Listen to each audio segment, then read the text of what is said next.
Now, we probably all have heard a lot, read a lot of reporting on the Trump administration policy about energy. If you've been reading John Sanders' work, you know that there's incredible things going on because of fracking, and the U.S. now producing much, much more energy, so it's really an evolving area. Well, Dr. Fine is an expert in this area. He is the Associate Director of the New Mexico Center for Energy Policy. He's also a Senior Policy Analyst in the New Mexico State Department of Energy, Minerals, and Natural Resources. He's the project leader in the new energy policy area.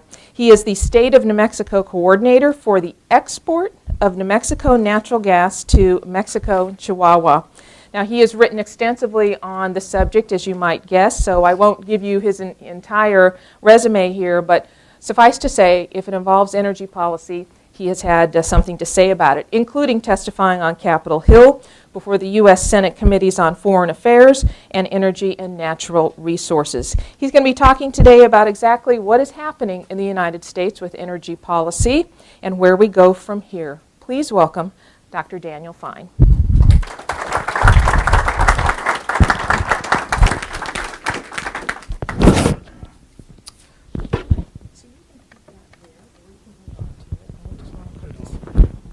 He has asked me to do this.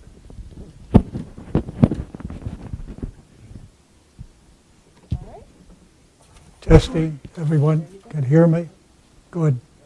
Well, it's always a privilege to be invited to Raleigh in North Carolina. I was here several years ago, and the expectation was there would be natural gas in the county to the south, Sanford.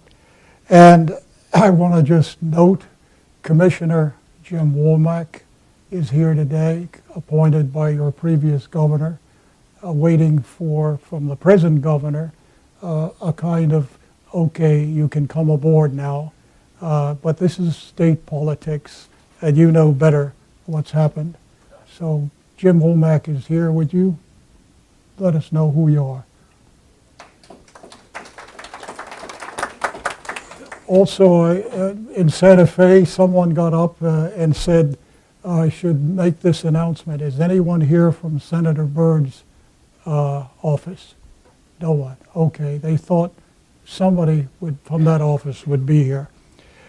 Let me just say that I was in Bismarck, North Dakota at a conference on the Bakken, which is part of our new energy domination of the world, let's put it that way, in the words of Secretary Zinke in the new administration.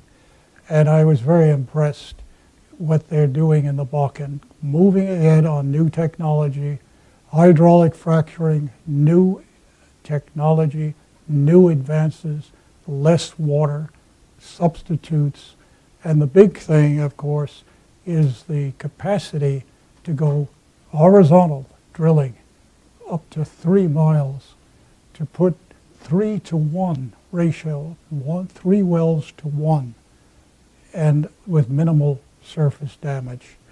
I saw the technology. The Bakken is producing 1 million barrels a day. 7 years ago, 30,000. This is the revolution that's taken place in the United States. But I'm from New Mexico, and the Office of the Governor has appointed me in a special position to negotiate the sale of New Mexico natural gas to Mexico. It's an interesting position because I had to overcome in December a good deal of flack over the wall. So I invented a new way of looking at this. No wall, pipes, pipelines to Mexico, but no wall. And the governor said yes, Governor Martinez.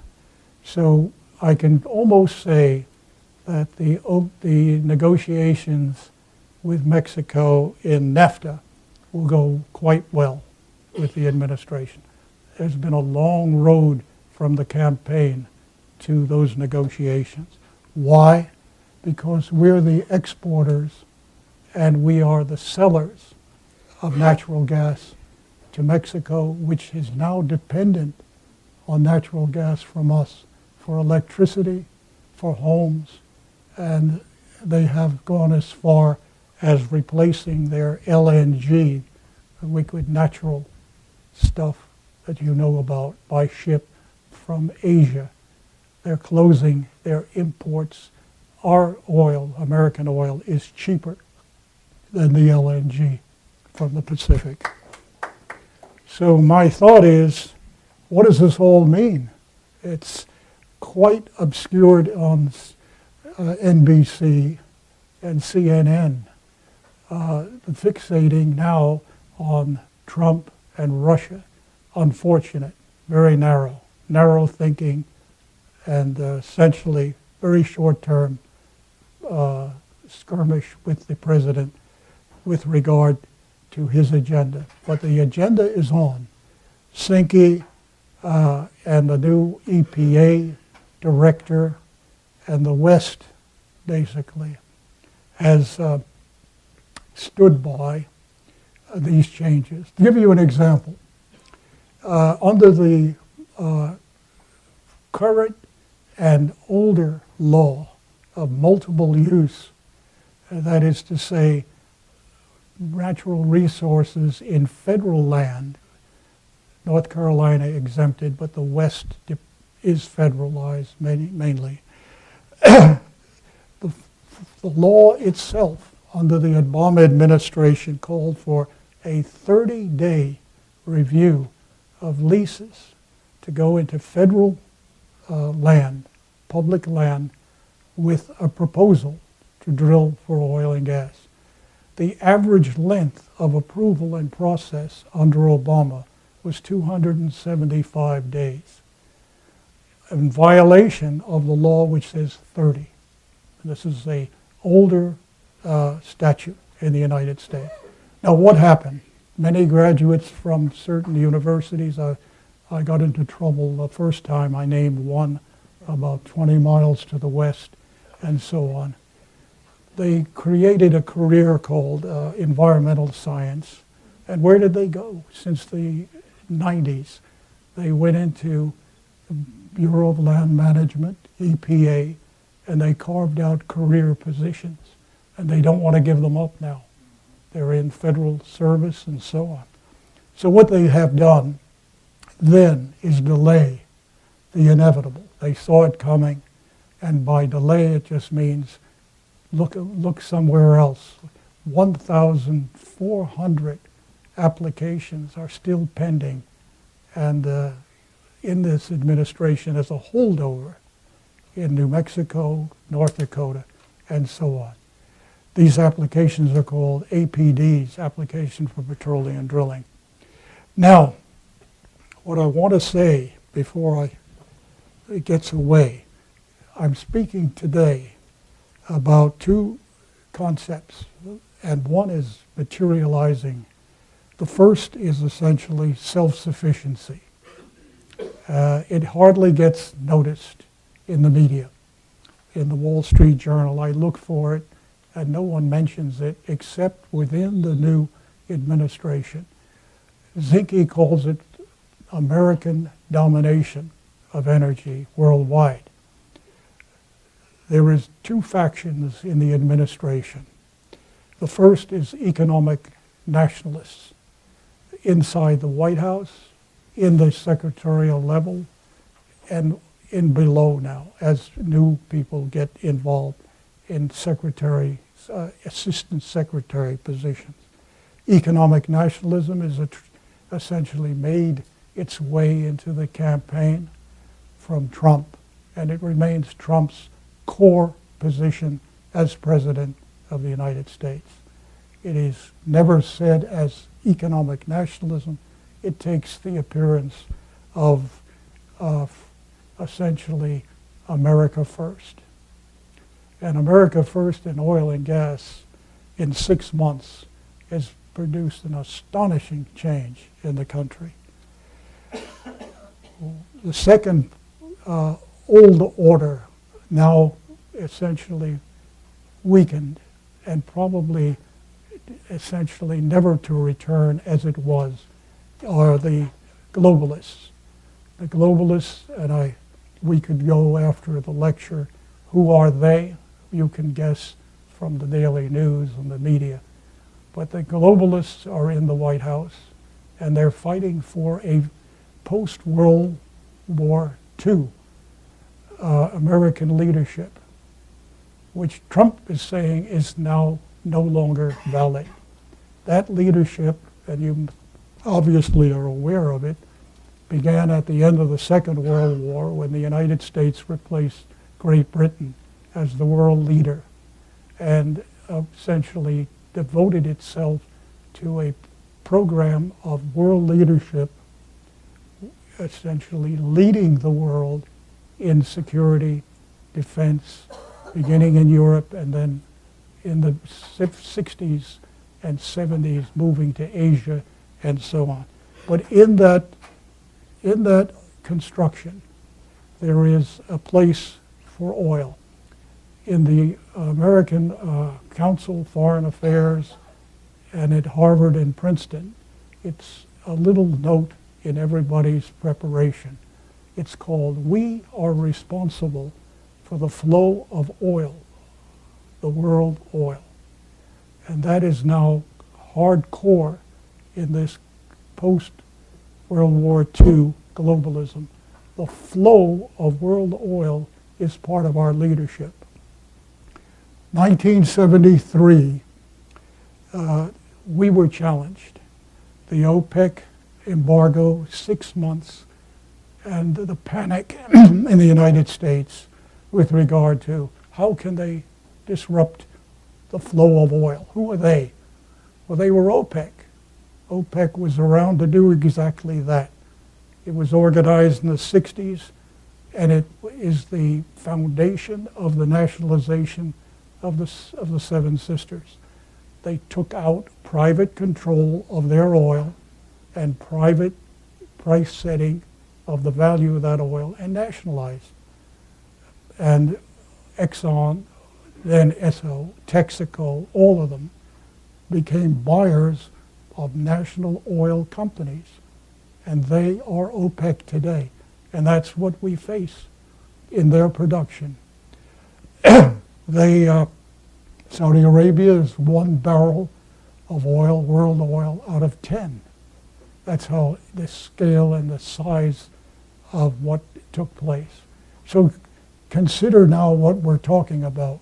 National companies creating, by way of expropriation, control over the world's oil, and we are spending money. University of Tulsa professor has come up with 1976 to 2007. He stopped at 2007. Nearly $2 trillion have been spent protecting that flow of oil outside the United States through naval protection, deployment of fleets, 6 aircraft carriers, and that position, that global military position on the sea. So we have a conflict, and it will emerge probably by Labor Day. It will then come up, who's running the show in defense? The public probably will wait and get into the debate a little late. Should we be responsible? Should we lead the world any longer with regard to the flow of world oil? Should we protect it, secure it, when we are self-sufficient? We have oil in the United States and gas to last 210 years now. We have 275 billion barrels of oil. Saudi Arabia is next lower by a notch, 269 billion barrels of oil. We're number 1 in reserves. Now what happened? Again, I said technology, investment, and a bonanza. When part of New Mexico and Texas had a worked over field, it was discovered in 1927. It'd been worked over and over, but there was still oil. And the critics of the other side who said we're running out of oil, and you remember that, they overlooked one thing. There's always technology. And technology happened in this extractive resource, underground. It happened with petroleum engineers and 6 universities and private capital. The government had very little to do with it except some studies in Washington. Well, with that, we come to the point of, do we need to even import oil? That's the question in July 18. I'll go into that, why I picked that date, importing foreign oil. Originally, under President Eisenhower in 1959, Eisenhower and his national security said it is getting dangerous to rely on oil imports over the oceans from the Middle East. This is 1959, because American companies went to the Middle East when it became unprofitable or regulatory prohibitive to do anything here to get cheap oil. And then, of course, they were out 20 years later. So Eisenhower declared import quotas, which lasted until 1973. Quotas on how much oil we import. So I'm working with a group in Amarillo, Texas, of small independent producers and banks and accountants and dentists and others who live in communities where oil is valuable, built schools, colleges, and so on.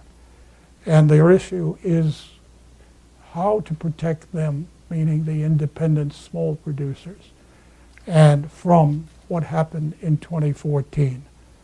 Now, 2014 in August was a signal that Saudi Arabia had changed its mind.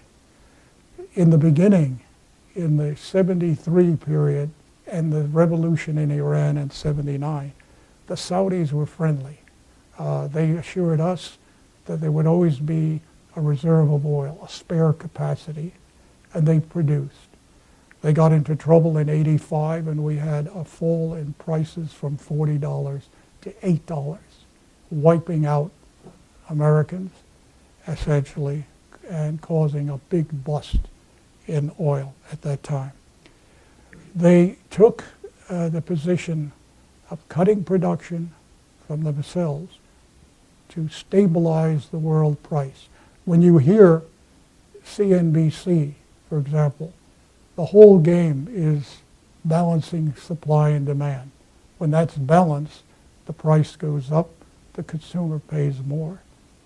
Well, what Saudi Arabia decided to do in 2014 is, when we injected so much oil on the market, in 3 years, 1.5 million barrel increase in American production, 4.5 million barrels. The Saudi Arabian monarchy, it essentially was in panic, as well as OPEC. What are the Americans doing, and how are they doing it? Their first cut was, it won't last. The Americans will have drill and drill and drill. They must drill because the ratio of production from a well will decline 60-70%. Yes, there is a decline. But if you drill, infield drilling, whatever you call it, you will continue production. And if you have new techniques, new technology, you can get more. So they decided, looking at a Rand Corporation study, which they received in 2013, that the Americans depended the whole shale revolution on $70, $75 oil. So the Saudis decided, when our oil caused a momentary glut, they decided, no, we're going to reverse our historic policy and we are going to produce. We're not cutting the world output of oil to protect Americans who need $70 oil to be profitable. We're not going to do it. They had a meeting with Venezuela, And they went to a meeting on Thanksgiving 2014 and announced to the world, we are not supporting prices. That was the position of OPEC. Until then, the world expected them to cut production or to increase production to manage the price of oil worldwide. The panic was within hours, in minutes, oil was down $10 and continued to fall from $113 to $28 a barrel by last year. Now, where are we today? This morning you saw the news, another effort by OPEC to manage the situation, to bring in Nigeria, to bring in two countries that were overproducing and violating the agreement, the Algiers agreement, for OPEC to cut back 1.5 million barrels, 1.8 million. That is the news today. But I'll just back off. OPEC has never talked equally across the table to Americans, American producers. American producers cannot be in the room when OPEC or a member of OPEC discusses prices. That's our anti-monopoly law. They must leave the room under federal law. They cannot to get together and discuss prices, supply, and demand. This is a different creature, the Americans, than what they have. So the agreement to cut prices came from outside, and the Saudi position was, we will never cut production unless non-OPEC joins us. Non-OPEC, it was us, and we cannot join. You have 150 producers, 1,000 small producers. We have no national company. And by law, we cannot discuss supply and demand. So the OPEC deal was to get the Russians in as quickly as possible. That's non-OPEC, and they did that. And they had a meeting, they're still going today on the meeting to try to bring in two countries that keep producing and violating the agreement. Now, at the same time, President Trump has scored a magnificent diplomatic victory. No one will say and stand up. If Obama had done this 3 years ago, Clinton would be president if she stood in the shadow of Obama and he did what Trump did. The trip to Saudi Arabia was outstanding. Trump went in and said essentially to the Saudis, to all the princes, the crown princes and others, that you must root out Islamic terrorism, root it out, force it out in your societies at the level of society itself, of all civic and religious organizations. The United States will back you to do it, and it must be done. If you do it, we will continue our treaty with Saudi Arabia to protect its borders. Everything will go well, and there will be new contracts. And that's an odd thing. When I read that the Saudi diplomacy of Trump ended up in billions of contracts for Halliburton and others, and they're going to expand Saudi oil capacity while the Crown Prince now has said, we want to get away from oil. We'd like to go to Silicon Valley. We want what the Americans had. We want dividends. We don't want to be dependent on oil. But nevertheless, under the Trump visit, they gave contracts, which is the contradiction I'll get into. Now the economic nationalists take a position that Saudi should not be exempt. If the Saudi Arabians use again the market strategy of 2014, and that essentially market share, number one, and a price war, they should be sanctioned by the United States. It's sanctioned in the sense that we are going to oppose them. Fair trade is one. We have provisions in law. This is the economic nationalism folding out and exempting no one. What will happen?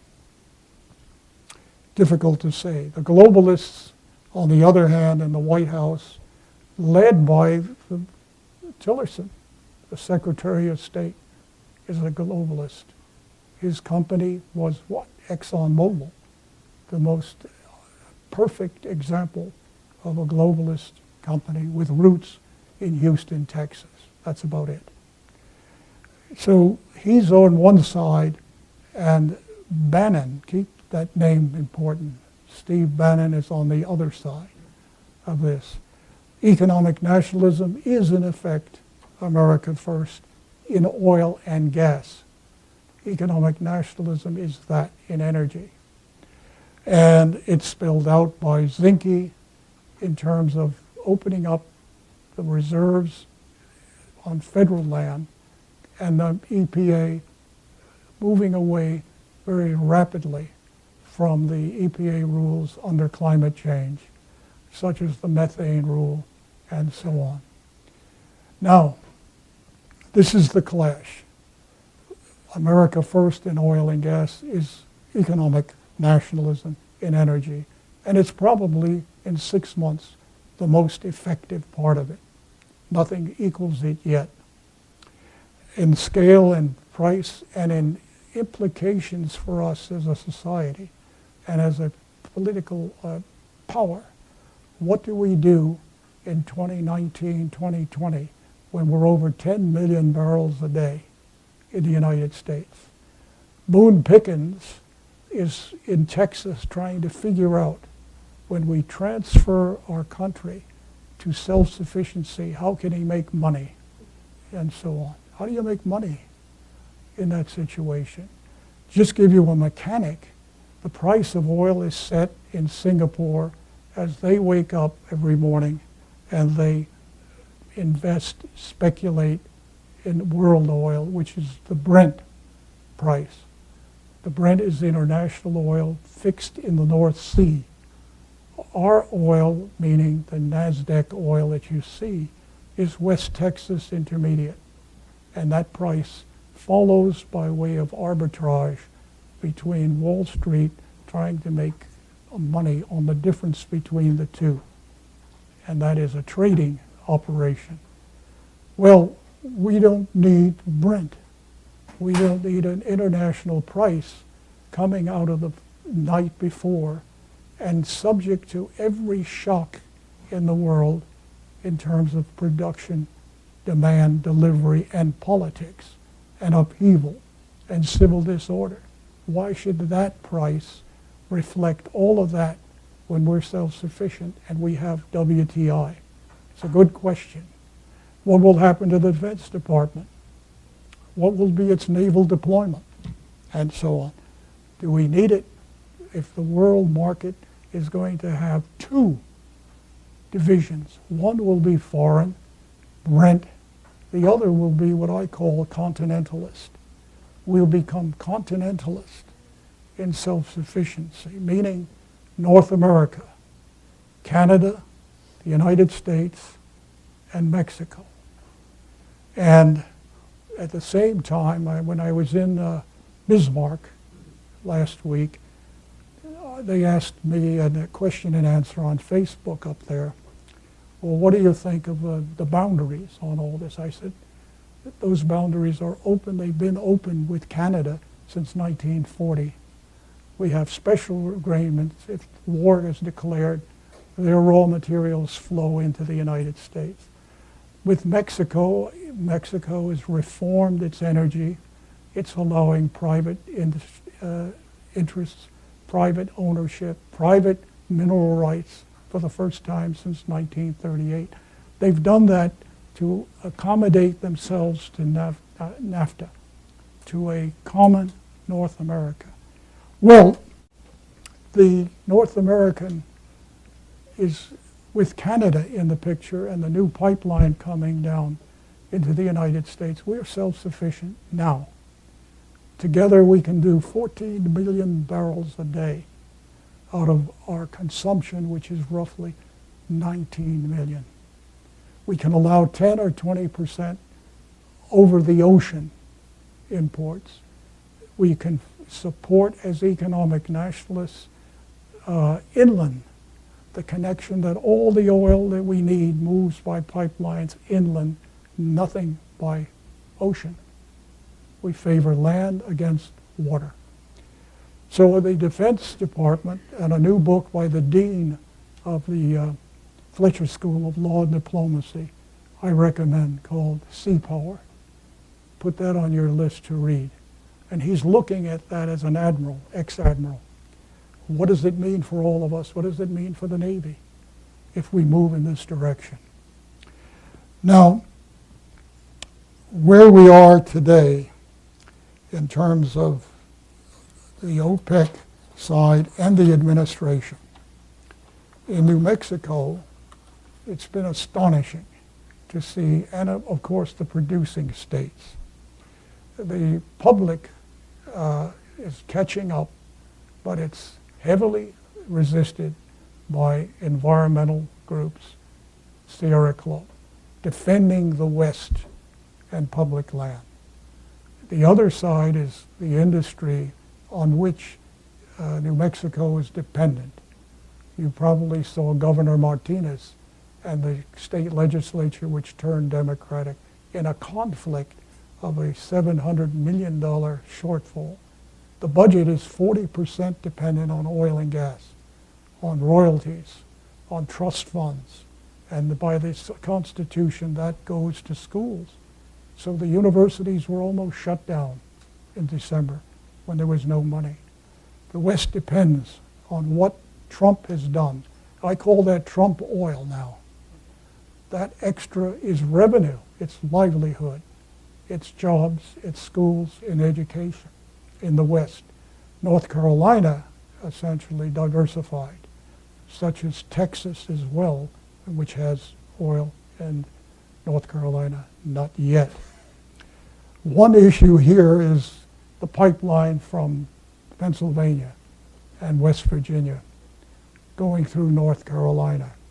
That's essential to the future, the industrial and technological future of this state, to have a pipeline control the cost of natural gas from where it is, and that is in the east, the Marcellus, Pennsylvania area, and move it into the state and let energy flow, meaning electrical and more than that, into the prosperity of the state. So wherever you see pipeline opposition, you will note that economic nationalism and Trump will oppose it. And he's done that with Keystone and so on. The continentalist position is self-sufficiency and WTI crude. What does this do to the price? We are free trade. People argue it'll send prices up. Yes, there'll be speculation up momentarily. I give it 3 to 6 months, slightly higher prices. But it will unleash more output, more production from American sources, and then down and stable. Stability of price is what you get in a continentalist North American what I call production, dependent on a new market and a new source. The Trump administration has more to go. How many have looked at the speech in Poland? Surprising that, again, the media did not pick up what he said in Poland in energy terms. Give you an example of Poland. Poland has shale, and Russia overpowered Exxon 3 years ago. Exxon had 2 wells and pulled out when Russia said no to Poland. And Exxon fled. BP is still there with 1 well, and Chevron has 1. But those countries have what we have, but they don't have the technology and capital to develop it, and they will eventually. When Trump was in Poland, he was saying exactly this, that dependency on Russia will end in this administration, that the Poles could have gas at reasonable prices from who? From us, from LNG tankers from Corpus Christi, taking LNG out and selling it to Estonia, Poland, through the North Sea. So the dependency on Russia for energy, which is well known, will begin to be challenged by the Trump administration. No one will be quiet in Washington about this, and that's Poland, what he said in Poland.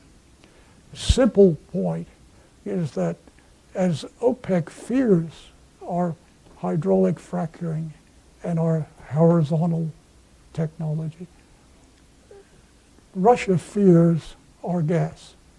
We have now a world position, more gas than Iran and others.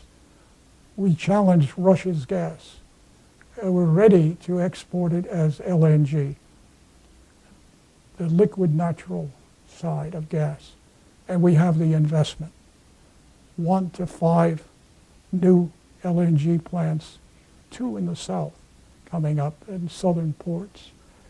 Well, I've said so much about the flow of world oil, whether we need it or not, whether we should spend, and military engagement. Is that archaic? It's beginning to look like it is. If the question of the Iraq war was to secure oil, as Henry Kissinger said in his latest book, if we did all that in behind the scenes, yes, oil in the front end to sell it, democracy and human rights and so on. If we have had since 73, those years, 40 some years of the one thing in our mind, we need the world's oil here. We're dependent on that oil. We have to keep the sea lanes open because at one point we will not have enough oil. That scenario doesn't exist. You can put a shale operation in New Mexico on stream in 6 months. You can almost pull a switch now and begin to produce. Do we need the SPR, the Strategic Petroleum Reserve, in Louisiana? This has been a question of how to modernize it, how to move the oil out of the ground to New Jersey and so on. Do we need 700 million barrels there for an emergency that we're going to be cut off and disrupted from OPEC and world supply? The question is going to be decided, we don't need it. Trump will sell most of it, and the oil producers will protest. Now, what is the fundamental situation? I have just said in a column I write for USA Today's subsidiary in New Mexico, the Daily Times. The key now in the next year, all the way through early 2019, is one, the most obvious. We're at 10 million barrels. We're importing quite a bit, but demand is stagnant. We're not moving in demand. Secondly, American producers have funding. The equity, the private equity is pouring in. It's like Hollywood. They are flying in from New York and Chicago, and they're talking to geologists, and they're saying, buy. The average per acre well 3 days ago in New Mexico was $55,000 an acre. 6 years ago, that was $3,500. The private equity funds are driving production. They want output, they want payback. Production increases. More U.S. oil and more on the market, and the commodity market goes down. Prices fall. So how do you bring that together? There is no oil company, USA Oil, and so on. Private balance sheets generate drilling. And drilling simply is being supported by private equity funds, buying a bubble, maybe, who knows. The other side is gutter. Are you familiar with gutter? Everyone should be reading about gutter now. This is part of the Trump position in Saudi Arabia, to root it out, to root finally radical Islam out of society at the lowest level. The new crown prince, the heir apparent to the king, Mohammed bin Salman, has said, we're going after gutter. Gutter we know. Fellow Arab, fellow OPEC, and so on. Qatar is the world leader in LNG. Qatar in the 70s discovered in that little place on the Persian Gulf an enormous gas deposit. And they have converted it. They have had the investment for 30 years. They lead the world. I don't doubt that Qatar is now going to surprise everyone. The push to isolate Qatar by the new crown prince and by the princes that align themselves and threw out the heir apparent, the cousin, is so serious. We have not understood it. I keep looking for an analysis. It means that stability of Saudi Arabia is now at question. It's at risk. It's divided in terms of the royal family. It's divided at the core of peace and stability, and so on. If the crown prince fails in this cutback of world production, day to day, there he goes. And the old order takes back what it lost in the coup. And if the old order comes back, and I think it will, by 2019, the old order will use the tactic of 2014, flood the market and eliminate the Americans. The Americans remain the biggest threat to oil in the Middle East, to OPEC. And how to stop American investment, production, and so on becomes the issue. So Qatar is the turning point. And the time ran out yesterday. The Saudi Arabians told the Qatar side, give us within 24 hours, we want you to declare that you'll cut your ties with Iran. Well, that opens up the religious conflict. That puts oil center in it. It puts natural gas at risk as well. So I want to highlight what to look for. Look for anything on Qatar and the impact on stability in Saudi Arabia. If it's unstable, we will pay the price. They are now modernizing and they want a higher price, which helps the United States. If they flood the market again, watch out, the difficulty. Now, how will Trump respond to that? An economic nationalist looks at America first in oil and gas. All of the regulations point to opening up new land for drilling and production in the United States.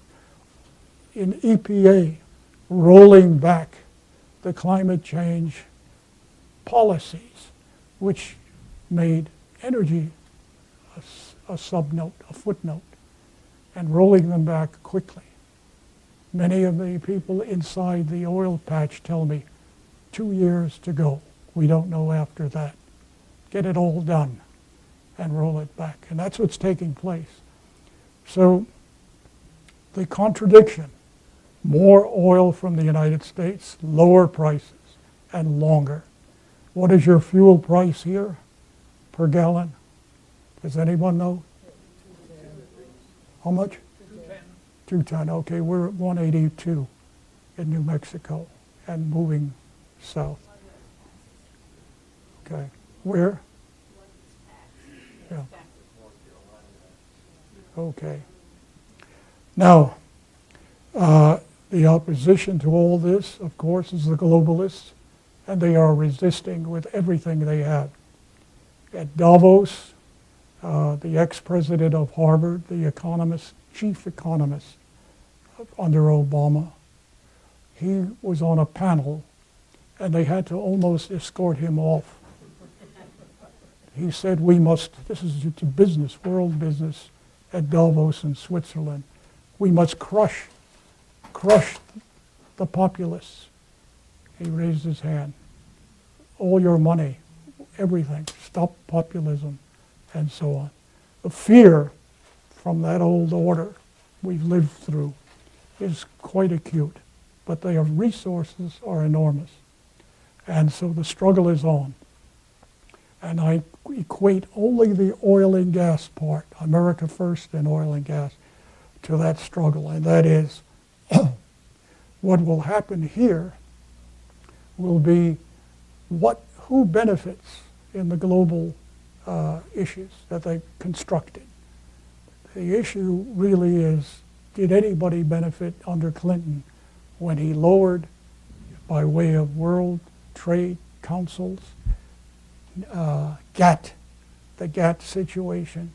Did these institutions and entities create something in the United States for any benefit, looking at it? And what I come up with is countries everywhere surrendered capital controls. Who benefits by capital controls? And those are the hedge funds, Goldman Sachs, and the institutions that bank across borders immediately. There's someone who sits in front of a computer. He's 22 years old, and she is next to him. They do one button a day, and they do 100 million in cross-border transfers of wealth and support inside the global machinery, which is without competition because countries cannot control their currency. They've given up capital controls. So the fight really is to question who benefits, who benefited from it all. Well, I've indicated where I stand on that, and what happened in the election was essentially a verdict by many, left out, as they say, from the benefits of globalism. That's going to be the intellectual and the media and the Hollywood argument. You'll see films coming out defending globalism, and the populists are the bad. Who are the populists anyway? I don't know. They are mainly voters, and they're not organized in any way, and they voted for Trump. But the implications of what Trump said about American First has taken place. It is achieved. It is now in place in oil and gas, and the implications are running over. I would say that your gas, electricity costs be up within probably two quarters. Your electricity rates will be down 10%. As we move away from coal, because coal is not economic, gas and gas pipelines replace it. The kilowatt hour of gas and essentially the environmental risk in gas is very low, with technology right behind it. The one good thing that Obama did is he gave the Chinese, in his visit to Beijing, they discussed coal. China is 45, 50% dependent on coal. And the Chinese asked Obama, what will the Americans do about clean coal? And Obama was smart. He said, we're not going that way. You can have it, and we'll buy from you. And the Chinese are busy cleaning coal now because they think the American market is theirs. And so now researchers don't like that. There are many who say we should clean coal. The Chinese will sell it to us, and we'll have some clean coal. So I'm going to conclude and get some questions. I want to leave you with the flow of world oil since 1948 and the American world leadership that has it. And leave you with a concept that we're very, very close to self-sufficiency, which the Trump administration calls world domination. I don't agree with that designation. And three, within the globalist argument over economic nationalism, the economic nationalists have lost 3 generations in universities. There are no faculty, no one in the economics department since 1985, mid-80s, to teach economic nationalism.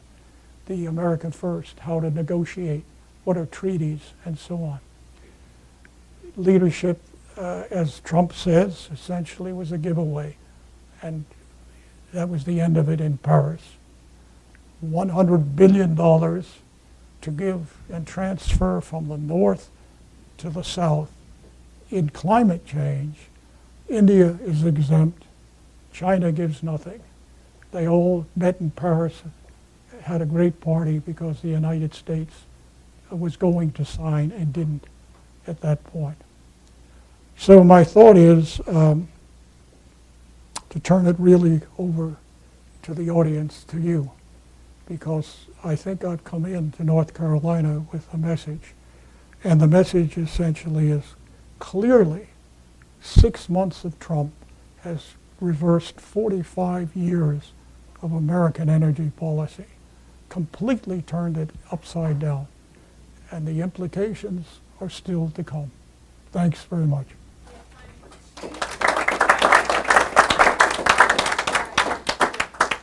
Dr. Fine, thank you for your talk. With your exposure to horizontal drilling technologies around the world and what with the new developments in the Bakken, where would you say the price break is now for driving gas production through horizontal drilling and hydraulic fracturing? Where, you know, it used to be like $3.50 to $4 an MCF. Where's that driving now? Where's the profit margin, and what's the break point now on gas for it to be developed? Well, we have remarkable cost in gas because we have the same technology. The fracking came first in gas and then liquids. So you have Pennsylvania, West Virginia, and Ohio at probably a lifting cost of $1.35. That's a cubic foot, essentially. With New Mexico, it's much higher, roughly, and the West would be higher, probably at $2, $1.80 cubic foot of gas. So we have low costs in gas.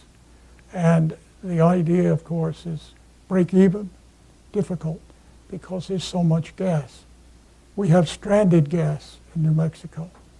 There's a basin called the San Juan. San Juan has been here since 1930s. It's produced 31 trillion cubic feet of gas. There's still 31, 32 left, but companies are pulling out, gas prices too low, and taking the, if they can find a buyer, taking the proceeds and going into oil and going somewhere else with it. So my reading of it is, on the gas side, a driller in Farmington, New Mexico, said he will put a well in at $4. $4. So I'm following that. Why does gas move up slightly? Because of Mexico. Mexico taking probably 7 billion cubic feet a day of U.S. gas and LNG, if LNG goes. I wanted to say something and I forgot. If Qatar goes under, if Qatar's gas is disrupted, I look for President Trump to negotiate a worldwide agreement with Qatar.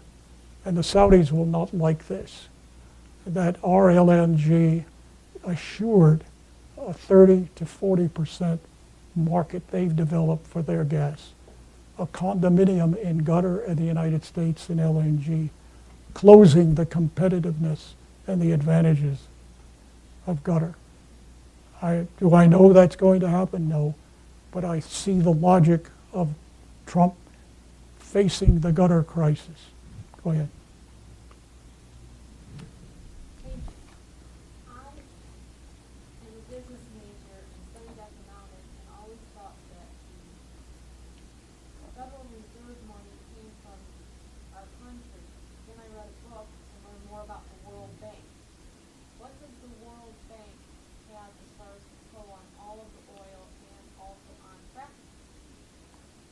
Okay, the World Bank and IMF you have to include in that. The IMF is not popular with Trump and so on. He'd like to see it go away. It's headed by a French woman, Lagarde, who's the toast of Europe and so on. And she's on the sidelines saying, oh, let's keep it going.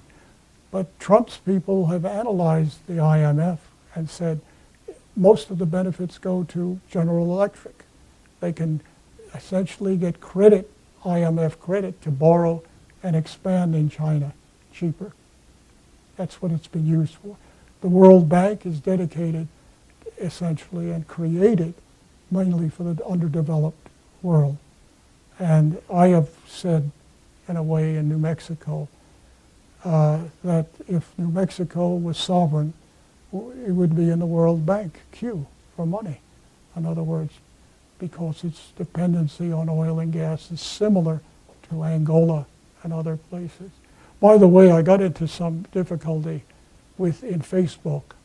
You'll see me saying this, and I want to leave this with you. The reporter in Bismarck said, Dr. Fine, you've mentioned two borders, Canada and Mexico. They're international borders, and they will converge in North America. Do you have any other question about walls and restrictions on our borders? And I said, yes, California is the third border. And that went everywhere to Sacramento. And they said, why? I said, California is essentially performing ipso facto a sovereign position. They oppose the United States on CAFE requirements. They have an option 20, 30 years to set their own standards on miles per gallon. They are investing most of California's income tax and voter in the electric car. No one is following that so far. And I can talk about Tesla directly and what they're investing in. But they're saying we want 12 billion barrels of oil off our roads. We're going to cut American consumption by 2027. This is California. And the governor essentially is taking up an agreement in Paris, overriding the federal constitution. He has told the Europeans and the world, California will sign the Paris Treaty. Now all that gives me the position about California. And so when I see electoral reform discussed, no one points out that California is the big elephant. If you change the electoral system of the United States, forget everybody. California will move every election, 39, 40 million, and a governor like this. So I said, let's put up a wall, and then someone, a rancher, gets up and he says, I agree with you. He said, is the wall to keep Californians out? I said, no, let them in. They want to escape. They would come across. So anyway, I would say the World Bank, not in keeping with Trump, very low priority, along with IMF and so on. And the Pacific Treaty, which is no longer part of our thinking. Anybody else with a question? We are completely out of time, so I'm sure Dr. Fine will be willing to stay with us. Thank you.